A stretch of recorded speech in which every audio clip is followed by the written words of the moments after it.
This pedal represents a lot more than just tones. It represents the history of a city.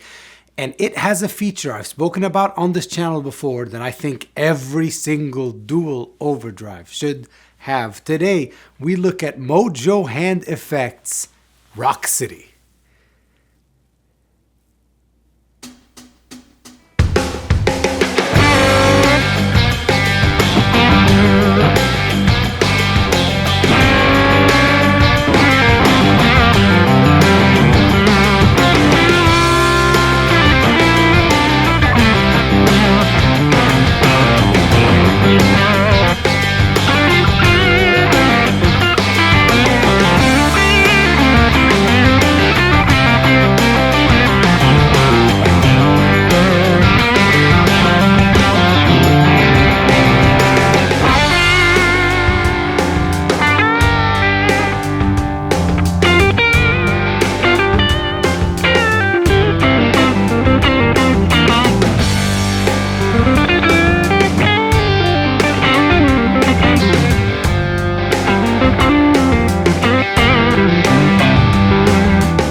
What is up, YouTube? My name is Buddy Blues, and it's Mojo Hand Effects Day. I've been wanting to work with the company for the longest time. Mojo Hand Effects wanted to represent a city in a pedal. They wanted to represent that tone, that sound that's associated with Detroit, Rock City.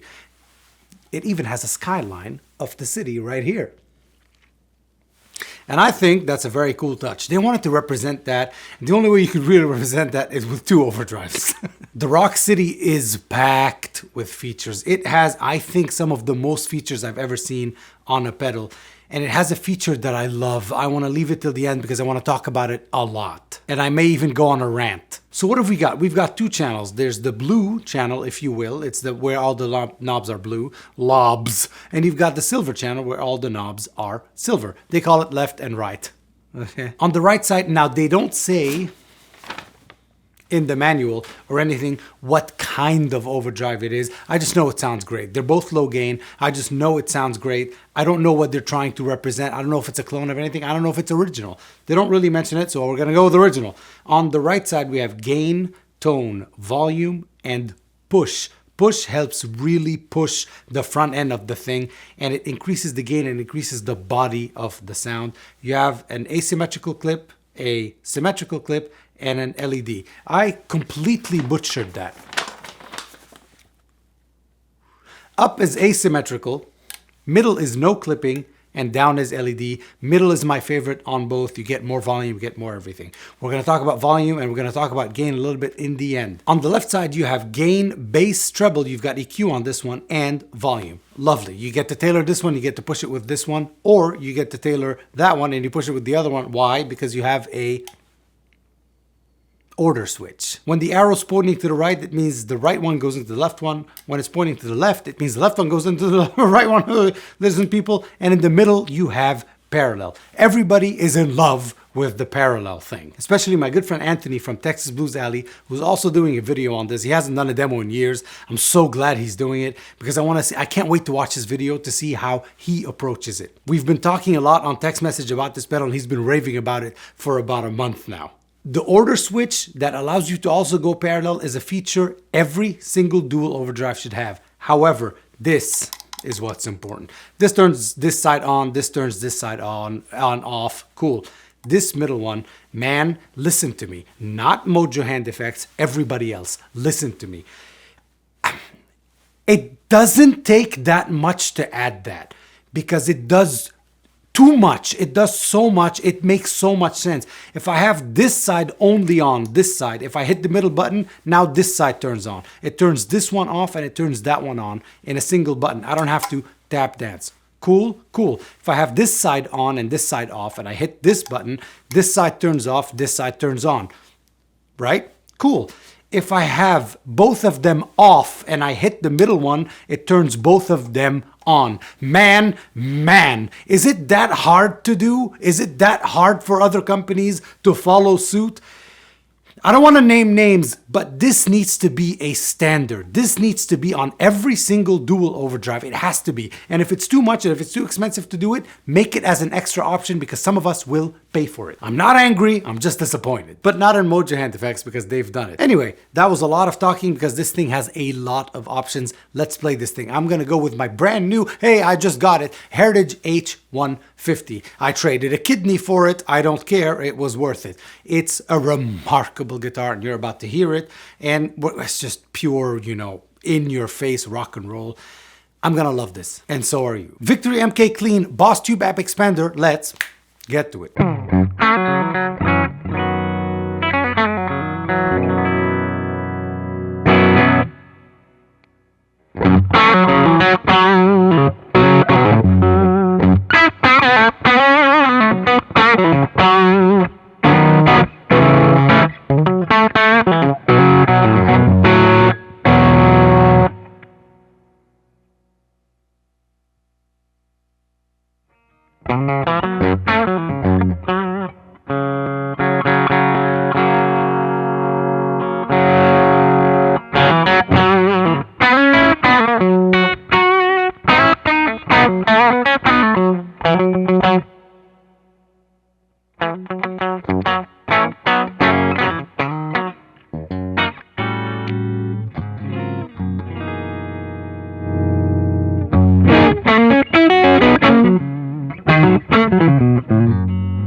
Yes, ladies and gentlemen, you have now heard the Rock City from Mojo Hand Effects. Now you notice that I had the gain pushed quite a bit. Both of those, this is not a complaint, this is an observation and this is fact. Both of the sides are very low gain individually. Together, they are a low to medium gain type of drive. Why? Because they want you to play with the volume that's here. They want you to play with the volume that's on your guitar, and they want you to push your amp. They want you to play with a good cooking amp. The thing I want to praise the most about this is it sounds great. The options are great. It looks amazing. Detroit, hell yeah. Rock City, bro. That's all lovely. The thing I want to praise the most is the EQ. I don't mean bass treble. I mean how they EQ'd each and every single one of these pedals, the 1 and the 2. That's where they shine, in my opinion. The tone is lovely, but the way they tune the EQ of these overdrives, I played it with a Marshall style amp, with the Victory Deputy. I played it with the Victory MK Clean, just now you heard it. I played it with my Silktone. I played it with my Friedman, Epic British. It just suits, it complements everything, what's behind the guitar and what's after the amp. It complements everything, and that's due to the EQ, and they did it lovely. Like I said at the beginning, I've always wanted to work with this company. I've always loved this company. They have a pedal called the Stylus. It's so sick. I know we're not talking about that here, but anyway, they have a pedal that's called the Stylus. It's so sick. It simulates a sound of a warped vinyl, like warped record, you know, when they get old and you get crackle and you put the needle on, it does. It simulates all of that, and the warbling and the vibrato, you know, out of pitch stuff. Man, could you imagine that on the Fender Rhodes? But we're not talking about that pedal, we'll talk about this one. If this is your first time on the channel, welcome. If it's not, welcome back. Hey, look at us, people. We're talking to new companies and stuff like that. That's all thanks to you, because you like this video. Am I right? You like this video already? But talking for 7 hours and a half, I'm quenched. I'm parched. It's always good to have you here. Please consider liking, sharing, and subscribing. Subscribing really helps the channel. Commenting really helps the channel because it makes other people think, oh, this video's hot. Let's see what this guy has to say. So someone else clicks it, and then they realize, oh my God, this guy's an asshole. Might as well stick around. All of that helps the algorithm. It helps push the channel. The more reach my channel has, the more weight I have, so I can, you know, reach out to other companies and show you the coolest stuff. I have been Buddy Blues. You have been the people of the blues. Thank you so much for watching. Hey, until next time.